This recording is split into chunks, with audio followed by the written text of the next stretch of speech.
പരിശുദ്ധ പരമ ദിവ്യകാരുണ്യത്തിന് എന്നേരവും ആരാധനയും സ്തുതിയും പുകഴ്ചയും ഉണ്ടായിരിക്കട്ടെ. പരിശുദ്ധ പരമ ദിവ്യകാരുണ്യത്തിന് എന്നേരവും ആരാധനയും സ്തുതിയും പുകഴ്ചയും ഉണ്ടായിരിക്കട്ടെ. പരിശുദ്ധ പരമ ദിവ്യകാരുണ്യത്തിന് എന്നേരവും ആരാധനയും സ്തുതിയും പുകഴ്ചയും ഉണ്ടായിരിക്കട്ടെ. പരിശുദ്ധ മാതാവിൻ്റെ സ്വർഗാരോപണ തിരുനാള്, ഭാരതത്തിൻ്റെ സ്വാതന്ത്ര്യദിനം. വലിയ രണ്ട് ആഘോഷങ്ങളാണ്, പരസ്പരം ചേർത്ത് വയ്ക്കാവുന്ന ആഘോഷങ്ങൾ. മാലാഖമാർ വന്ന് മുൻപിൽ നിന്നുകൊണ്ട് പറയാണ്, നിനക്ക് തിരഞ്ഞെടുക്കാനായിട്ടുള്ള വഴിയുണ്ട്, നിന്റെ സ്വാതന്ത്ര്യമാണ്. മാലാഖമാർ മുന്നിൽ നിൽക്കുന്നുണ്ട് മംഗളവാർത്തകളുമായി. സ്വീകരിക്കണമോ തിരസ്കരിക്കണമോ എന്നുള്ളത് നിന്റെ മാത്രം സ്വാതന്ത്ര്യമാണ്. പരിശുദ്ധ മാതാവിൻ്റെ മുൻപിൽ ആ സ്വാതന്ത്ര്യം ഉണ്ടായിരുന്നു. ചോയ്സ് എടുക്കാനായിട്ടുള്ള ഒരു സ്വാതന്ത്ര്യം ഉണ്ടായിരുന്നു. നിന്റെ ഉദരത്തിൽ ദൈവത്തിൻ്റെ പുത്രൻ ജനിക്കുമെന്ന് പറയുമ്പോൾ അമ്മ വേണ്ടെന്ന് പറഞ്ഞിരുന്നെങ്കിൽ അത് മറ്റൊരാളിലേക്ക് പോയാനേ.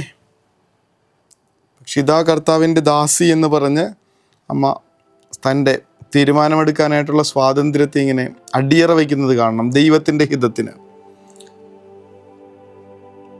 ഈ ഒരു ദിവസം വരുമ്പോൾ ഒക്കെ ഓർക്കാറുള്ള ഒരു ഇന്ത്യൻ ഫിലോസഫിക്കിൻ്റെ ചിന്തയുണ്ട്. ഭാരതീയ തത്വശാസ്ത്രം പറയണതനുസരിച്ച് ജീവിതം ചീട്ടുകളി പോലെയാണ്. ചീട്ട് നിങ്ങളുടെ കയ്യിൽ തന്നിട്ടുണ്ട്, പക്ഷേ ഏത് കളി കളിക്കണമെന്ന് നിങ്ങൾക്ക് തീരുമാനിക്കാം. ഏത് കളി കളിക്കണമെന്ന് നിങ്ങൾക്ക് തീരുമാനിക്കാം. വചനം നമ്മളെ വ്യക്തമായിട്ട് പഠിപ്പിച്ചു തരുന്നുണ്ട്. നിന്റെ മുൻപിൽ ജീവനും മരണവും നന്മയും തിന്മയും അനുഗ്രഹവും ശാപവും ഞാൻ വെച്ചിട്ടുണ്ട്. ഇഷ്ടമുള്ളത് തിരഞ്ഞെടുക്കാം, ഇഷ്ടമുള്ളത് തിരഞ്ഞെടുക്കാം. കർത്താവ് അതിനകത്ത് ഇടപെടില്ല. പക്ഷേ നിങ്ങളുടെ ചോയ്സ്, നിങ്ങളുടെ വിധി തീരുമാനിക്കും. പരിശുദ്ധ മാതാവിൻ്റെ ചോയ്സ് അമ്മയെ എത്തിക്കുന്നത് സ്വർഗത്തിലാണെന്ന്. സ്വാതന്ത്ര്യമുണ്ട്, ഇഷ്ടമുള്ള തിരഞ്ഞെടുക്കാനുള്ള സ്വാതന്ത്ര്യം കർത്താവ് തന്നിട്ടുണ്ട്. പക്ഷേ ഏതാണോ തിരഞ്ഞെടുക്കുന്നത് നിങ്ങളുടെ ചോയ്സ് നിങ്ങളുടെ വിധി തീരുമാനിക്കും, ജീവിതത്തെ തീരുമാനിക്കും. സ്വർഗം വരെ ഇങ്ങനെ കരസ്ഥമാക്കാമായിരുന്നൊരു ചോയ്സ് നമ്മുടെ മുൻപിൽ ഇരുന്നിട്ട് നമ്മൾ നരകത്തിന് വേണ്ടി ചൂസ് ചെയ്താലോ? കർത്താവ് ഇടപെടില്ല കേട്ടോ, അതിനകത്ത് ഇടപെടില്ല. നിങ്ങളുടെ സ്വാതന്ത്ര്യമാണ്. ഇതാ കർത്താവിൻ്റെ ദാസി എന്ന് പറഞ്ഞിട്ട് സ്വന്തം ജീവിതത്തെ അടിയറ വയ്ക്കുന്ന പരിശുദ്ധ മാതാവ്. ഈശോ പറയും, കർത്താവേ കർത്താവേ എന്ന് വിളിക്കുന്നവരല്ല, എൻ്റെ പിതാവിൻ്റെ ഇഷ്ടം നിറവേറ്റുന്നവൻ ആരോ അവനാണ് ദൈവരാജ്യത്തിൽ പ്രവേശിക്കുക. അങ്ങനെയാണെങ്കിൽ പരിശുദ്ധ മാതാവിനെ കണക്ക് ഇത്ര ആപ്റ്റായിട്ടുള്ള വേറെ ആരോ ഉള്ളേ? ഇതാ കർത്താവിൻ്റെ ദാസി, നിൻ്റെ വചനം എന്നിൽ നിന്റെ ഹിതം നിറവേറട്ടെ എന്ന് പ്രാർത്ഥിച്ച അമ്മ ഈശോയുടെ വചനം കേൾക്കണം. കർത്താവേ കർത്താവേ എന്ന് വിളിക്കുന്നവനല്ല, എൻ്റെ സ്വർഗസ്ഥനായ പിതാവിൻ്റെ ഇഷ്ടം നിറവേറ്റുന്നവൻ ആരോ അവനാണ് സ്വർഗരാജ്യത്തിൽ പ്രവേശിക്കുക. പരിശുദ്ധ അമ്മ സ്വർഗാരോപിതയായി എന്നുള്ളതിന് ഈശോയുടെ ഒരു ഒറ്റ വചനം മതി. തെളിവുകൾ ചോദിക്കുന്നവർക്ക് വേണ്ടിയിട്ടാണ് കേട്ടോ. എങ്ങനെയാണ് അമ്മ കയറിയതാ? ഇതൊറ്റ വാക്ക് മതി. സ്വർഗത്തിൻ്റെ ഇഷ്ടം നിറവേറ്റിയത്, ഇതുപോലെ ഇഷ്ടം നിറവേറ്റിയ വേറെ ആരോ ഉള്ളേ? അങ്ങനെയാണെങ്കിൽ സ്ഥാനം അവിടെയാണല്ലോ. ഹെനോക്ക് ദൈവത്തിന് പ്രിയങ്കരനായി ജീവിച്ചു, അവനെ ദൈവം എടുത്തു. പിന്നീട് ആരും അവനെ കണ്ടിട്ടില്ല എന്ന് പറഞ്ഞിട്ട് സ്വർഗാരോപണം ചെയ്ത ഒരാൾ നമ്മൾ പഴയ നിയമത്തിൽ കാണും. ഹെനോക്ക് എന്ന് പേര്. അവൻ ദൈവത്തിന് പ്രിയങ്കരനായി ജീവിച്ചതുകൊണ്ടാണ്. മാലാഖയുടെ വാക്ക് കേൾക്കണം, ദൈവ കൃപ നിറഞ്ഞവളെ സ്വസ്തി. നേരെ സ്വർഗത്തിലേക്ക് എടുക്കാനായിട്ടുള്ള എല്ലാ കാരണമുണ്ട്. ഏലിയ പ്രവാചകൻ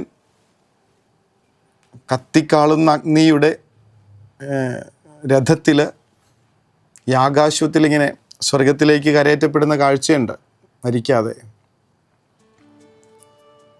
ദൈവവചനത്തെ ഇസ്രായേൽ ജനത്തിന് മുൻപിൽ ഇത്രയും തീക്ഷ്ണതയോടുകൂടെ പകർന്നു കൊടുത്ത വേറൊരു പ്രവാചകനില്ല. ഈ വചനത്തെ മാംസമായവനെ ഉദരത്തിൽ വഹിച്ച അമ്മയ്ക്ക് അപ്പം സ്വർഗത്തിൽ സ്ഥാനം ഉറപ്പല്ലേ? പരിശുദ്ധ അമ്മ സ്വർഗത്തിൻ്റെ മുൻപിൽ തൻ്റെ സ്വാതന്ത്ര്യം അടിയറ വെച്ച് ദൈവത്തിന് വേണ്ടി ചൂസ് ചെയ്യുമ്പോൾ സ്വർഗം കരസ്ഥമാകുന്നത് പോലെ ഈ ഒരു ദിവസം നമ്മുടെ ചോയ്സുകളൊന്ന് നോക്കുക.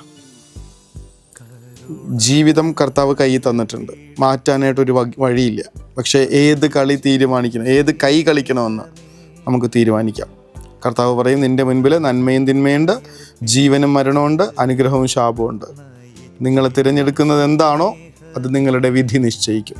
കർത്താവ് ഈ വലിയ ദിവസത്തിൽ അങ്ങേക്ക് വേണ്ടി ചൂസ് ചെയ്യാൻ, ഞങ്ങളുടെ സ്വാതന്ത്ര്യം ശരിയായി വിനിയോഗിക്കാൻ, സ്വർഗം വരെ ഇങ്ങനെ കരസ്ഥമാക്കാൻ ഇടയാകുന്ന വിധത്തിൽ ഞങ്ങളുടെ സ്വാതന്ത്ര്യം വിനിയോഗിക്കാൻ ഇടയാക്കണമേ എന്ന പ്രാർത്ഥനയോടുകൂടെ ഈശോയുടെ വലിയ ആശീർവാദത്തിനായി പരിശുദ്ധ മാതാവിൻ്റെ മധ്യസ്ഥ്യം വഴി നമ്മളെ അനുഗ്രഹിക്കണേ എന്നുള്ള അപേക്ഷയോടുകൂടി നമുക്ക് മുട്ടിന്മേൽ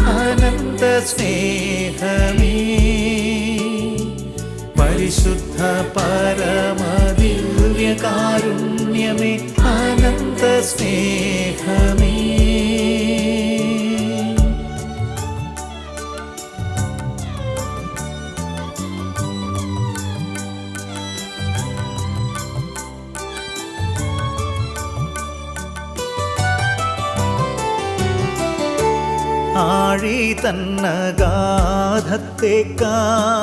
പരിശുദ്ധ പരമദിവ്യകാരുണ്യത്തിന് എന്നേരവും ആരാധനയും സ്തുതിയും പുകഴ്ചയും ഉണ്ടായിരിക്കട്ടെ. പരിശുദ്ധ പരമദിവ്യകാരുണ്യത്തിന് എന്നേരവും ആരാധനയും സ്തുതിയും പുകഴ്ചയും ഉണ്ടായിരിക്കട്ടെ. പരിശുദ്ധ പരമദിവ്യകാരുണ്യത്തിന് എന്നേരവും ആരാധനയും സ്തുതിയും പുകഴ്ചയും ഉണ്ടായിരിക്കട്ടെ. സ്വർഗത്തിൻ്റെ അവകാശികളാകാൻ തന്നെയാണ് വിളിയെന്ന് മറന്നു പോവാതിരിക്കുക. ലോകത്തിൻ്റെതായിട്ടല്ല, സ്വർഗം കാത്തിരിക്കുന്നുണ്ടെന്നുള്ള ഓർമ്മപ്പെടുത്തലാണ് പരിശുദ്ധ മാതാവ് നൽകണേ. അമ്മ പോയെങ്കിൽ മക്കളും അങ്ങോട്ട് തന്നെയുള്ള യാത്രയിലായിരിക്കണം. സ്വർഗം സ്വപ്നം കണ്ടുകൊണ്ട് ഈ രാത്രി നമുക്ക് ഉറങ്ങാം. ഈശോ അനുഗ്രഹിക്കട്ടെ. കരുണതൻ കയർ പിടിച്ച് നയിച്ചിടും സ്നേഹമേ, ദിവ്യകാരുണ്യ സ്നേഹമേ, പരിശുദ്ധ സ്നേഹമേ. പരിശുദ്ധ പരമദിവ്യകാരുണ്യമേ, അനന്ത സ്നേഹമേ. പരിശുദ്ധ പരമദിവ്യകാരുണ്യമേ,